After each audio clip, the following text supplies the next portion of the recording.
Welcome, everyone. Thank you so much for logging in today to learn a little bit more about the data that Chartbeat has been analyzing around the coronavirus and the coverage and the impact that it's had on news readership. My name is Jill, and I'll be taking you through the data today. I'm the Senior Director of Customer Education at Chartbeat. Now, I know that most of you are good friends to Chartbeat. For those of us that are new, just a quick introduction. Chartbeat is a really mission-driven organization, and our goal is to help you build and grow a loyal audience. We're incredibly fortunate to work with some of the largest publishers in the world, and we collect a wealth of data on global reader behavior.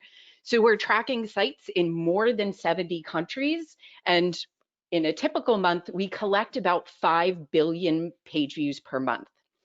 So the analysis that you're going to see today is going to be from that global data set. Specifically, we looked at data from January 1st until about last Friday to understand the reader patterns around both coronavirus articles and non-corona coverage. So we've tracked about 1.7 million articles specifically about COVID-19. Now, for any of the serious data folks out there in the audience, you can see the small print is all of the keywords that we used to identify stories that were about the virus. So today we're going to look at that analysis and all of that data, and we're going to take a few lenses on the takeaways. So we'll start by looking at really volume. In terms of both coverage and traffic, how much have they increased over the past few months as the virus has continued to spread around the world? Next, we'll take a quick look at where they're coming from. So how has this coverage affected the channels that are driving readership? And we'll end by taking a little bit of a dive into the content itself, really looking at what types of articles are engaging the readers. Because for Chartbeat, it's all about engagement.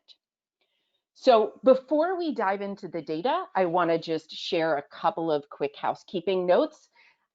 If you have any questions as we go through the presentation, you can enter them in the chat window. My colleague Nico is keeping an eye on all of your questions, and we'll leave a lot of time for questions and answers at the end.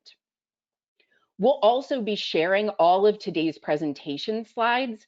There's quite a bit of data here, probably a lot to absorb in just a short amount of time. So you'll be able to flip back through the slides and revisit any of those charts and data points. And we'll also be sending you a replay of today's webinar in case you want to share it with any colleagues that couldn't join us today. So with all of those logistics out of the way, let's start diving into the data itself. So we're going to start by looking at how coverage has grown over time and the amount of traffic that that coverage has produced. So to start, this is mapping the number of articles on the coronavirus that we began to track each day. And you can see that the growth has been very, very swift. Now, in late January and early February, while the disease was mostly centered in China, we see that we were tracking only a few thousand articles per day. But starting around March 7th, as more countries were experiencing rising cases of the virus, the journalism community also swiftly picked up its coverage. So we can see that if we look at the week of about March 9th compared to last week, the number of daily articles has more than tripled, to the point where last week we were recording about an average of 87,000 articles per day from our global partners. But one thing to note is this shift that we're seeing over the past 2 weeks. Now, obviously, we expected the number of articles to dip over the weekend, But if we look at last week's numbers compared to the week before, it is the first one. It is the first time that we've seen a decline in the number of articles. Now, the decline is only about 3%. And again, with 87,000 articles, we're very far from what a normal day would look like. But you can definitely see that our amount of coverage is starting to trend down. But the question we always have is the journalistic output, can measure it with the amount of appetite that our readers have. And so, unsurprisingly, the amount of page views overall, and particularly the amount of coronavirus related page views, has been steadily growing during that period as well. I'm going to stop there and just make sure, is the sound okay? If you're having difficulty hearing me, again, you can drop that in the chat window.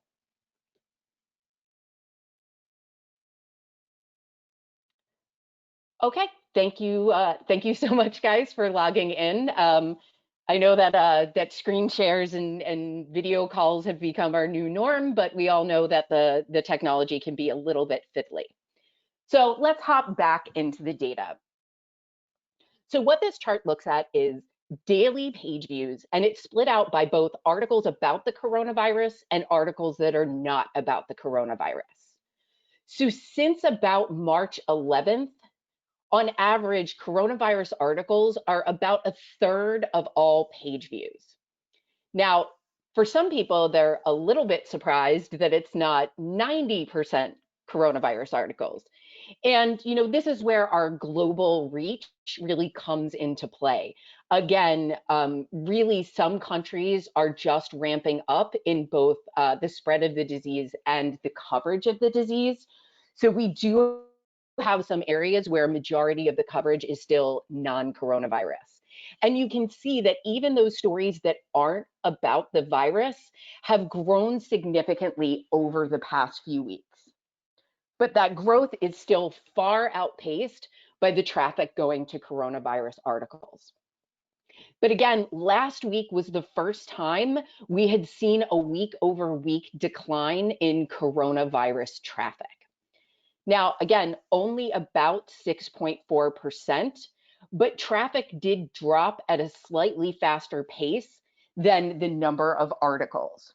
So one thing that we'll be looking at in the data, particularly over the next few weeks, but likely for the next few months, is at what point do we feel like coronavirus fatigue is setting in? At what point do we have to find other topics to cover? Now, I know that day is not today for most of us, but it will be interesting to use these signals as in the data to really help us spark good conversations in the newsroom. When is the right time to pull back? So as we go through the next few weeks, we'll be updating this data and sharing it widely. And at the end of the presentation, we'll give you some resources for staying in touch with these trends as they develop, because the trends really are changing from day to day. Now, I wanted to take a step back and actually look very specifically at two countries and what their traffic patterns have looked like. We're going to start with Italy, and then we're going to take a quick look at the United States. Italy and United States are obviously two of the biggest epicenters for cases that have been reported. And I think they also show two really typical patterns in the data that we've actually seen from other countries. So we can see, obviously, the Italian media and the Italian public were reading a lot more about coronavirus earlier than some other countries because of the spread of the virus. And we'd seen a few peaks, but general growth. But one thing that we noticed in the data is that those peaks in traffic were often caused by major news events. And in the case of Italy, the biggest news events were closures and quarantine. You can see this first spike was around the time that that Italy started having to quarantine some of the villages to slow the spread of the virus. And this area we've highlighted is the time that the government closed the whole country. And we can see that Italy's peak of coronavirus traffic happened about 2 days after that widespread lockdown. And ever since that peak, it's been a slow and general decline. Especially in the past week, coronavirus traffic in Italy is down more than 17% week over week. So one thing that we want to, again, be aware of is there's the global peak in corona coverage, and then there are some local peaks that we might be looking for. But I can say that in looking at other countries, particularly in Europe, this pattern repeated itself in every country. About 2 to 4 days after a widespread lockdown, traffic would peak and then slowly begin tailing off. Now, overall traffic in Italy is not down hardly at all. In fact, week over week, it's been pretty flat. So it shows us that while folks are in quarantine, they're continuing to read and consume news content. They're just turning their attention to topics that are maybe not directly related to coronavirus. And again, we'll take a look at some of those topics in the third section. Now, for the US audience, the pattern was a little different because, again, US readers were already paying attention to what was going on in Europe and the rest of the world. And so we saw some earlier spikes in US traffic around those global developments.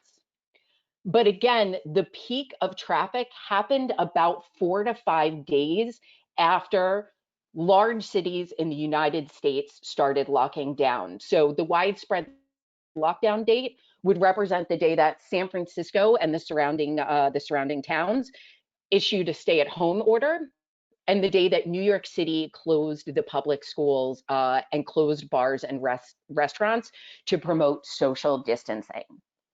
So we see it took a little bit longer for the American traffic to peak. Again, just because there were not as national orders issued here. And so different areas of the country have kind of consumed coronavirus content at a little bit of a different rate.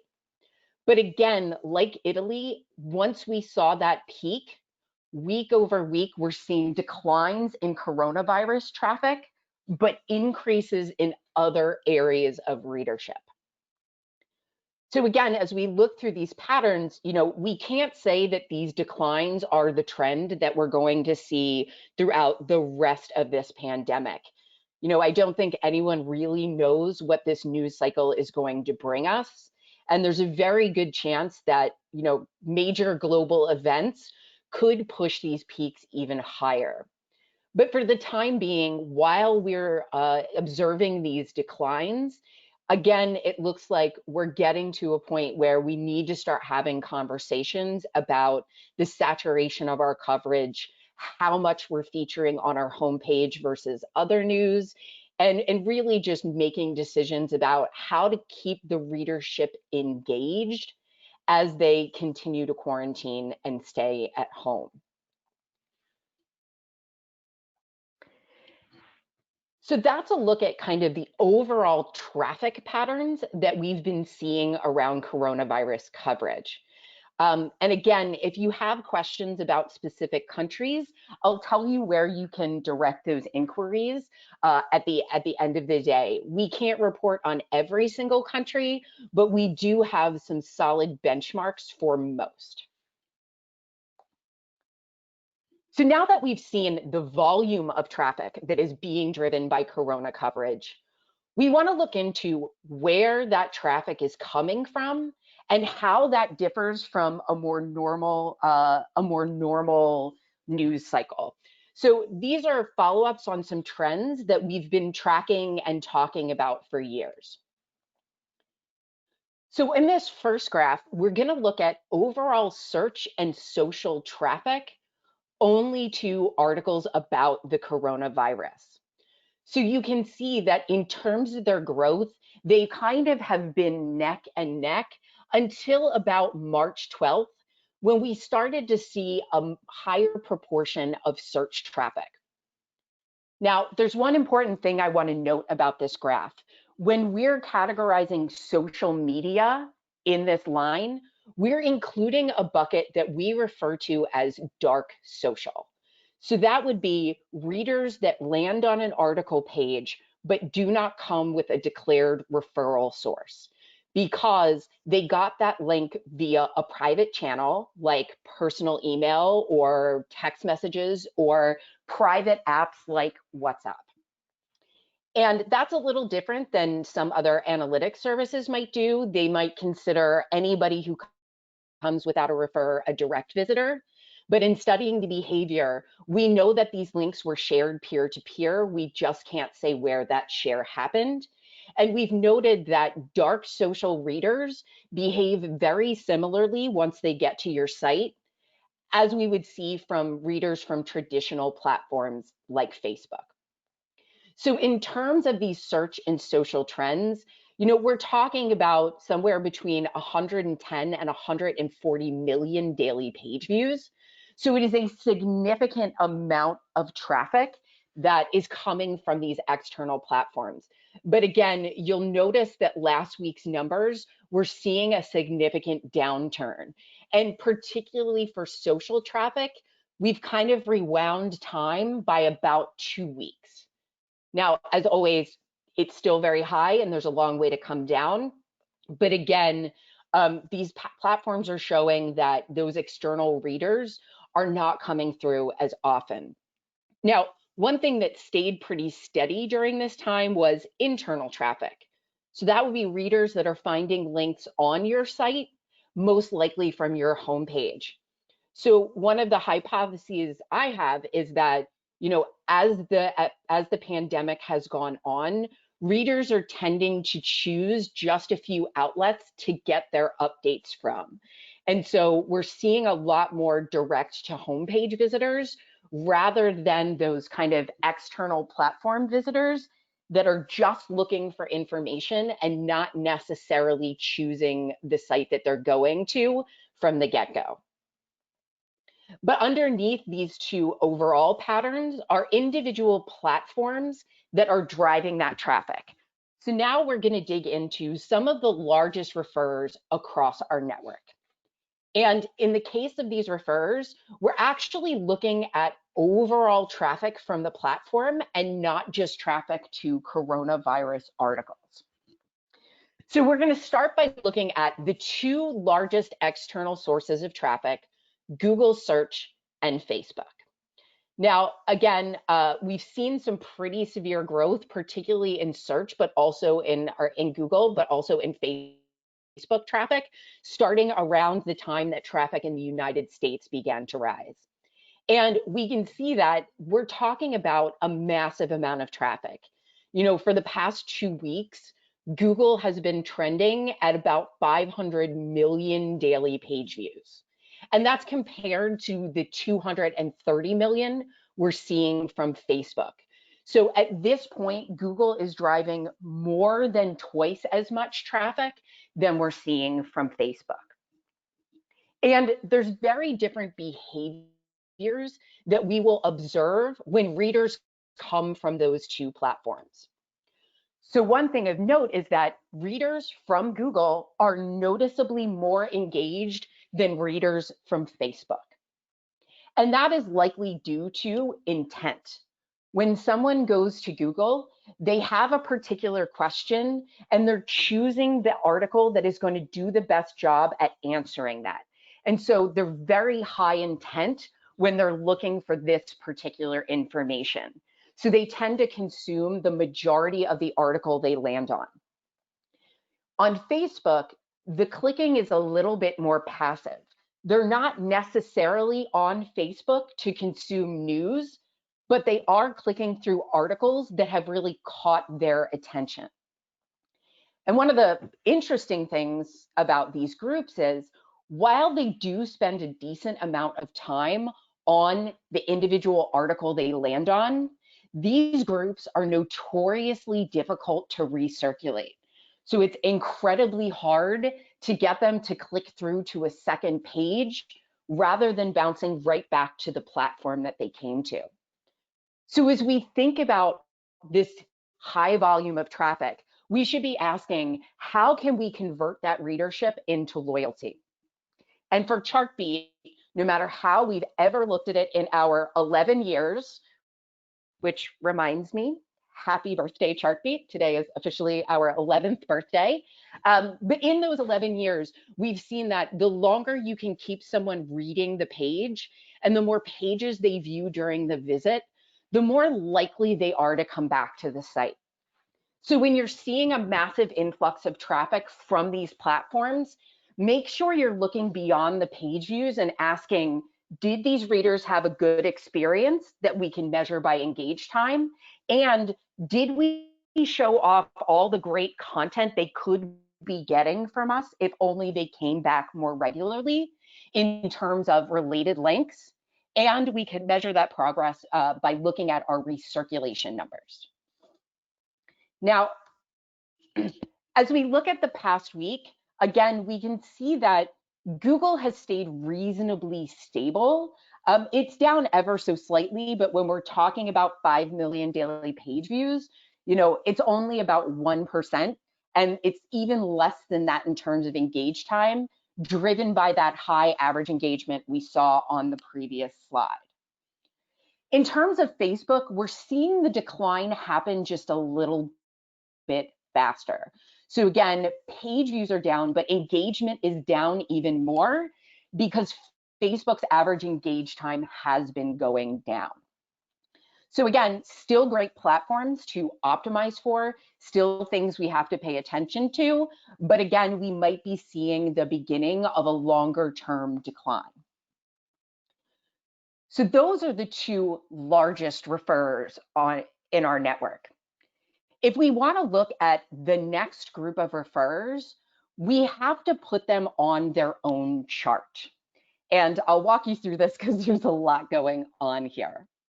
Now, when we were talking about Google and Facebook, we're talking about 230 million to 500 million page views. But the next largest referrer, Google News, is only at about 35 million page views. So if we were to plot these referrers on that other chart, these lines would be so clustered at the bottom, we wouldn't be able to see all of the patterns. So we're going to look at these individually and talk a little bit about what we're seeing here. So continuing a pattern we've seen for the past 18 months to 2 years, Google News has seen some massive growth in terms of the amount of traffic that it drives. Now, back in September for a research presentation at the Online News Association conference, we took a look underneath the hood of Google News traffic because they made an algorithm change about a year ago that was meant to diversify the sources of information that they were surfacing in the app. And so one thing we saw was the sites that had seen the biggest growth in Google News were what we would define as medium-sized sites. And that's sites that have between 5 and 50 million monthly page views. So in the next few weeks, as we continue our investigation, we're hoping to take a look at how that diversity of referral has continued in a world where almost all of the news on Google News is coronavirus news. Now, the next largest platform is also part of the Google environment, Google Chrome suggestions. We've been talking about this for a while, but for anyone that's unclear, when we say Google Chrome suggestions, we're talking about readers who use Chrome as the browser on their phone. And when they launch a new tab, they're being served articles for you. And so it's a very personalized experience based on your Chrome browsing habits.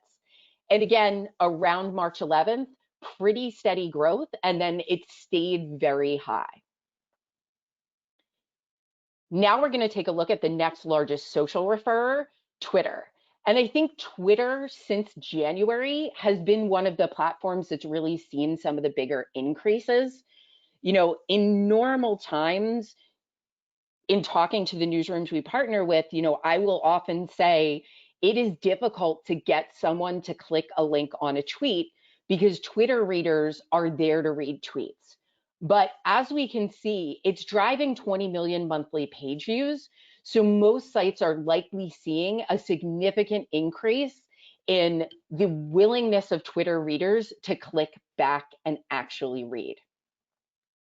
Now, we've also seen growth over the past few months from Bing, Flipboard, Smart News, and Yahoo. And again, I know that somebody's going to put it in the chat, so I will address it right here. We could technically see referral traffic from Instagram, but because link sharing on the platform is difficult, its level of traffic is still reasonably low, and so it's difficult to see patterns in the data. So in terms of this growth, what does it really look like week over week? You know, we had seen steady growth from all referrers in our last look at the data, but in this round, only Smart News, Yahoo, and Flipboard saw any growth in the past week. Now, again, we're looking into what may be causing these increases, particularly with Smart News. Is it more people who are downloading news reading apps as they're consuming content from home? Is it a change that was made on the Smart News side? So at this point, we're not really sure what's driving that change, but we'll be keeping an eye on it, and hopefully we'll get some answers in the next few weeks. So that's a look at the major sources of traffic that are driving external readers onto the sites that we're measuring. But again, this is just traffic. And we want to actually think about that engagement. You know, how have readers devoted their time to this content?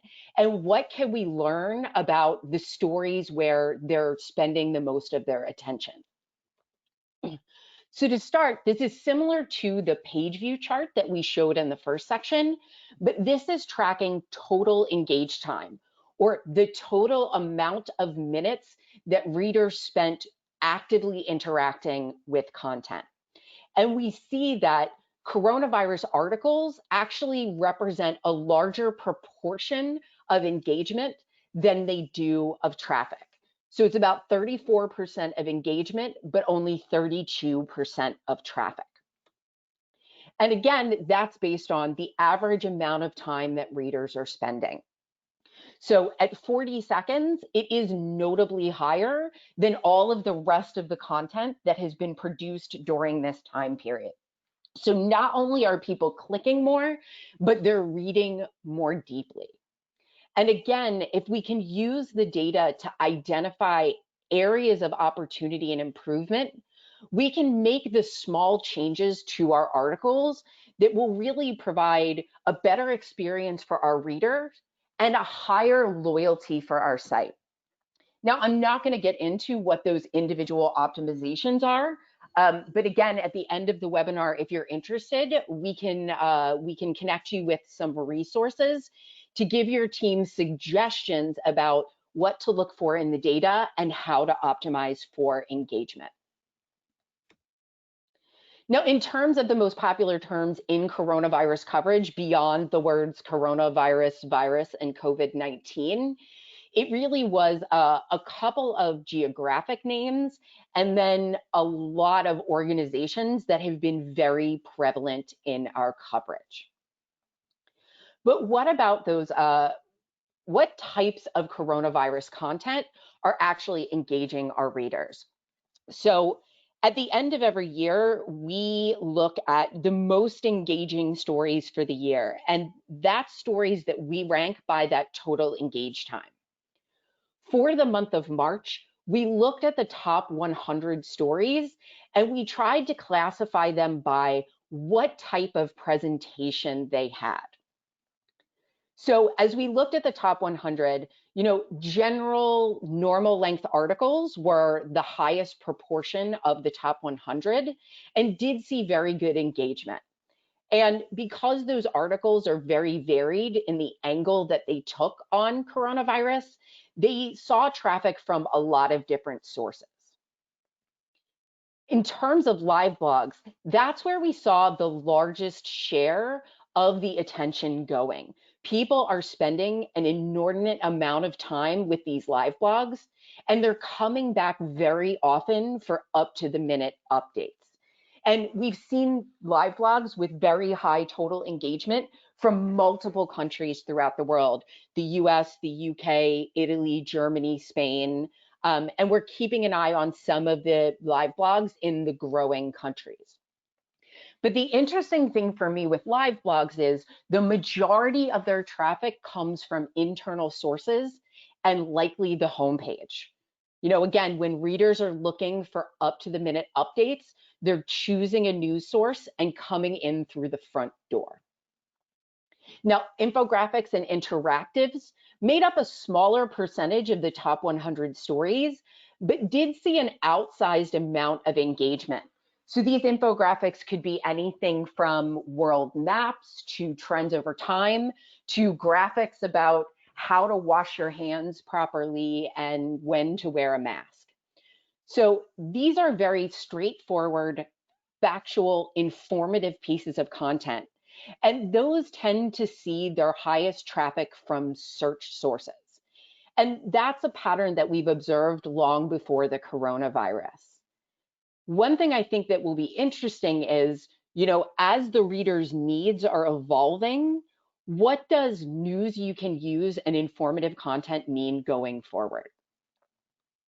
And then to round out the top 100, we did see a few long form articles taking the list. These are articles that are significantly longer than the other content that we're measuring.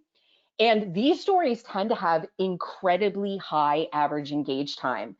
Some of them have been trending at more than 3 minutes of average engagement. And usually long form articles are much more narrative in structure. They're much more driven by human stories. And so we see that they get a significant portion of their traffic, for most of them, about 2/3 of traffic from social media sources. Now, why are we talking about the top traffic source? Well, we know from studying things like elections, the Brexit, and just day-to-day news that each of these channels has kind of a different personality, and readers tend to choose very different types of content. So with the homepage, it's very much update me, the breaking updates and the live blogs. As we mentioned, search is help me live my best life. And then social is the stories that people have an immediate gut reaction to and want to discuss with their networks. Now, what this means as you plan your coronavirus coverage is you need to make sure that you're creating different types of content that will appeal to readers wherever they're coming from. And as you create these stories, be really critical about where you're promoting them. Again, if you're telling a very heartwarming story about a community supporting each other, not a lot of folks are going to be searching for that topic, but a lot of folks will feel that human connection. So those are the stories you want to give the heaviest promotion on social. And when you do create that straightforward factual content, make sure you're leaving a little extra time for that SEO optimization. Not just the title, but the lead of the story, any subheadings that you have in there, any of those areas of type that are going to be crawled by Google, Bing, and Yahoo. So it's just something really to keep in mind as all of these channels continue to see high engagement from readers. Now, in terms of non-coronavirus coverage, obviously people are reading about other things, and obviously almost everything is slightly tinged by the coronavirus. But for articles that were not specifically about the virus, here were the top topics that we tracked over the course of March. Now, obviously, world leaders have been in the news, largely for their involvement in combating the virus, but also there have been other stories, particularly early in March before some of these countries had seen widespread cases. And given that we did actually have primaries happen last month, it already seems like a long time ago, But these US political entities were very prevalent in non-coronavirus news, including the candidates and the different parties.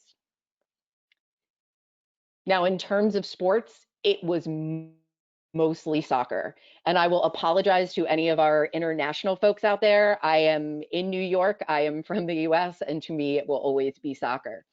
But it was overall coverage of the league. And then there were some teams that were really seeing high engagement. You know, our CEO is a big Liverpool fan, and I know that he contributed quite a bit of engagement around that topic.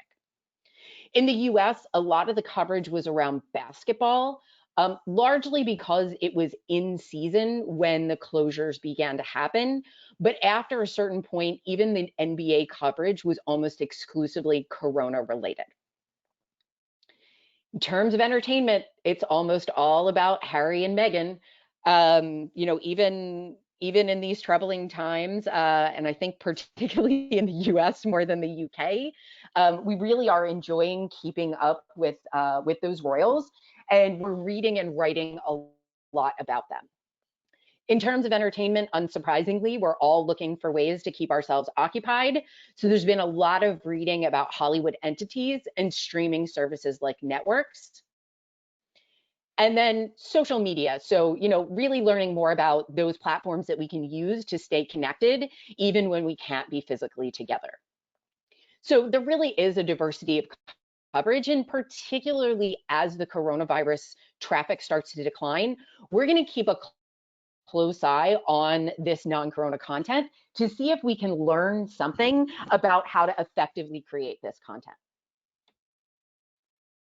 So that's a look at all of the engagement and the content topics that we've been able to look at in these past 2 weeks of studying the trends. So I'm going to remind you of some of the highlights of what we've talked about already before we open things up for questions. So as we saw, growth in coverage and traffic has, I hate to use the word, been exponential, but it's really beginning to slow, particularly in countries with a high number of cases. And again, by country, traffic tends to climb quickly, often kicking off when there are only 5 local cases, but really starting to take off at about 500 local cases. But that traffic tends to peak within days of massive national lockdowns. As we look at how people are finding content, it's clear that Google is by far the most dominant environment. You know, when we take straight Google search in tandem with Google News and Google Chrome suggestions, we're really talking about a very large proportion of referred traffic across the world. And one thing to remember is always focus on engagement. It is higher at the moment on Corona coverage, but other topics are starting to win a little bit of engagement. So that's a quick wrap up of all the data. Now we're going to kick it over to the question and answer portion. You can ask for clarification on the trends we've discussed. You can even ask questions that we haven't investigated yet. We're happy to hear what you're curious about in the data. So I see that a few of you have already typed questions in the chat window. So while we're waiting for the rest of you to type in, I'll tackle the ones we've got so far. Did the increase in page views lead to a decrease in engage time? You know, I believe that question was asked before we got to that graph. It absolutely did not. Engagement has been increasing. And you're correct in thinking usually in breaking news, traffic goes up, engagement goes down. But I think that coronavirus is unprecedented in more ways than we realize, to the point where it is fundamentally changing the relationship between people and their news. You know, one thing that will be interesting for me to see over the next months is what happens after the big breaking news is over. Like, do those new reading behaviors stick with us the way that platforms fundamentally changed how people connect with and find content? So stay tuned for more updates, but for now, engagement remains at a greater increase than traffic.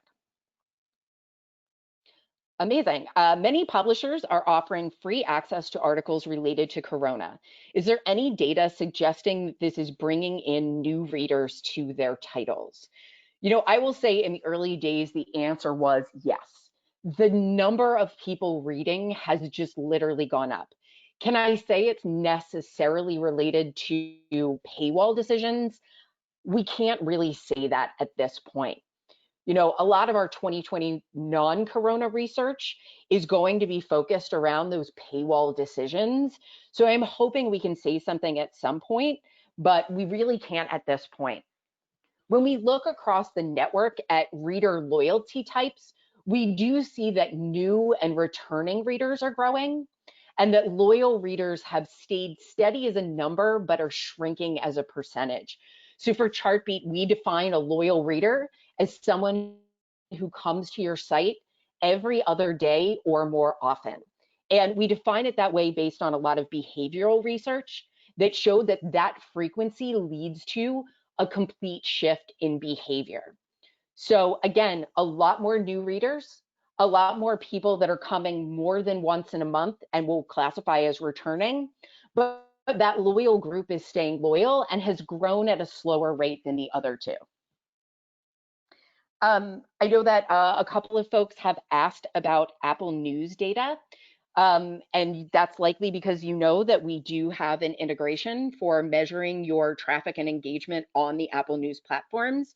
But unfortunately, we can't aggregate Apple News referrals as part of our research. However, I can say most Apple News traffic happens on Apple News.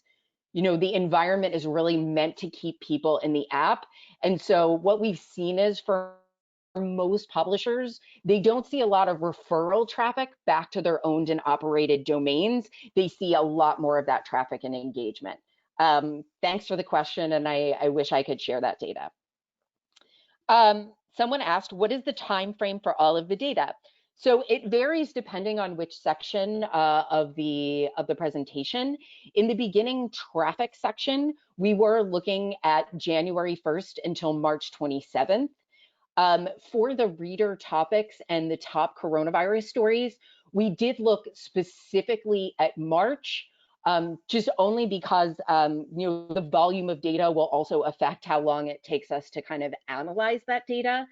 And because the patterns are changing minute by minute, we wanted to get the most solid takeaways out that we could while still giving you enough time to react to the key takeaways. And again, we're going to be updating this every Friday for most of these charts. So you can keep an eye on things like our blog for the latest trends. So someone else asked, in mature markets like the US and Italy, are you seeing corona exhaustion on bad news stories mostly? In other words, is the bad news just too bad to read? When we were preparing this presentation, it was a conversation that we had amongst our team, really thinking about, are we overwhelmed by the bad news? We didn't look into sentiment in this investigation, but it's a really, really interesting angle. And because of our natural language processing capabilities, we can actually look into that. We did a small investigation, I think about 18 months ago, maybe 2 years at this point. Sorry, I've been at Chartbeat for so long, I've lost track of time. I was also a Chartbeat customer before I ever worked for the company. So about 2 years ago, we found some hints in the data that articles that have a negative sentiment in the lead actually have a higher completion rate than articles that have a positive sentiment. Now, I don't know what coronavirus has done to those patterns, but if we can look into that in the next few weeks, we will definitely give it a try. Thank you for the amazing research suggestion. Cool. Someone asked, were there any changes in the desktop to mobile ratio due to the corona outbreak? I was really interested in that too, figuring that working from home was going to shift some of our device behaviors. But in the global data, we really didn't see that. I mean, mobile is outpacing desktop a little bit, but that's kind of the proportion growth that we've seen. the proportion growth that we've been seeing for the past few years. For most of the world, 2 out of every 3 visits happen on a mobile device. Where it did get interesting was in certain countries. So Italy, before the onset of the virus, Italy's traffic was about an even split between desktop and mobile. And today it's 2/3 mobile like the rest of the world. And that shift happened really, really quickly. And when we're talking about that degree of mobile readership, again, we have to be asking questions about the mobile experience. So things that we have looked at in the past is, mobile layouts and loading speeds. There are very few silver bullets in terms of growing a news audience. The one thing that seems to work the world over is the faster your pages load, the more people will read them. But I also think, if we're entering a period where most of this interaction is happening on the internet, how can we decrease the load of our pages to make sure that, as the infrastructure comes under heavier fire, that your pages will consistently load? Um, Also, as we get back to an era of paywalls, if most of those readers are on a mobile device, is it easy for them to subscribe or register? Is it as easy as it is to purchase something on apps like Amazon? Really thinking about that mobile experience is going to be important, but particularly for some of the European countries that tend to have slightly older and more desktop dominant audiences. Someone else asked, have you seen a shift in consumption based on time of day and within loyal audiences? Again, the day patterns look just like a normal week, only, times 10. And we really haven't seen it. Still, traffic still tends to peak in the middle of the day, dip in the afternoon, and see another bump in the evening. And, we really haven't seen any shift in terms of the loyal audience. One thing we didn't really get to look at this week was app readers versus open web readers, but that's something that we might be able to take a look at in our subsequent investigations. And someone asking a question very near and dear to my heart: did you look at any data around headlines and headline testing and notice any useful patterns? It is near and dear to my heart because I was a news designer and copy editor who ended my time in the newsroom as a homepage strategist. So, headlines are something that I'm really invested in. We haven't looked at headline testing. I know what you're likely referring to is some of the linguistic analysis that we've done on, how to write more engaging headlines. We haven't really been digging in quite yet, but I can say I've seen some very successful headlines that do follow the previous takeaways we've had on the subject. So, I think one thing that's really, really relevant right now is question headlines. Questioning words like who, what, when, where, and how, when they're present in a headline, tend to lift its performance in terms of both traffic and engagement. But using the question mark at the end of the sentence can tend to hurt performance. My hypothesis is those open-ended questions are really associated in our minds with clickbait, that either you're not really going to answer that question or the answer is so obvious that I didn't need to click. Whereas, when you don't use the question, but still use that question word, it's a much more definitive statement. So where will the virus spread next? Question mark is a very different headline than where the virus will spread next. So, we've definitely seen those structured headlines working really well. And I have noticed a few instances of open-ended questions performing very, very badly, particularly with homepage audiences. But when it comes to headlines, it's important to go back to those channel differences. The headline that works on your homepage with loyal readers that know and trust you is not the same headline that will work on search, and is definitely not the headline you should be using for SEO. Um, Again, hopefully we'll look at Corona specific headlines if I can get the data science bandwidth to pull that data for me. And again, at the end of this, when we share resources, if you are interested in reading our research papers around headlines and linguistic choices, we're happy to share out that content. Cool, cool. And I think getting close to the end, I hear a lot of you are asking about very, very specific countries. And I'm really not surprised at the country folks that are asking for it. One thing that we are working on right now is some regional benchmarks as granularly as we can be. So hopefully early next week, we'll be sharing some resources about kind of what the average percentages and engagement times look like in certain kind of sub-regions and parts of continents. And, I'm really hoping that we get to dive deeper into individual countries. But that's also a great segue for us to actually share those resources that I keep mentioning. So for those of you that are already part of the Chartbeat family, especially if you want country level benchmarks or you want any of those training materials and quick tips for your team to try to keep them engaged with the data when they're working remotely, you can reach out to your customer success manager. If you're not yet part of the Chartbeat family and you're interested in staying in touch or learning more about what we're doing with those hundreds of international partners, you can reach out to us at hello@chartbeat.com. And again, shameless plug here, we're posting all of these weekly updates and all of our different materials on our blog. And you can actually subscribe if you like to get an email alert every time something new goes up. It's a lot more content than is normal for us, just like all of you. But we have some really cool stuff in the works, and a blog subscription is a great way to stay in touch. And lastly, I will say a massive thank you. I know there are quite a lot of people here, and you have now been listening to me for 53 minutes. I want to say a big thank you. I miss being in the newsroom, and I have, really been fascinated by the data trends, and I really feel privileged to share them with all of you.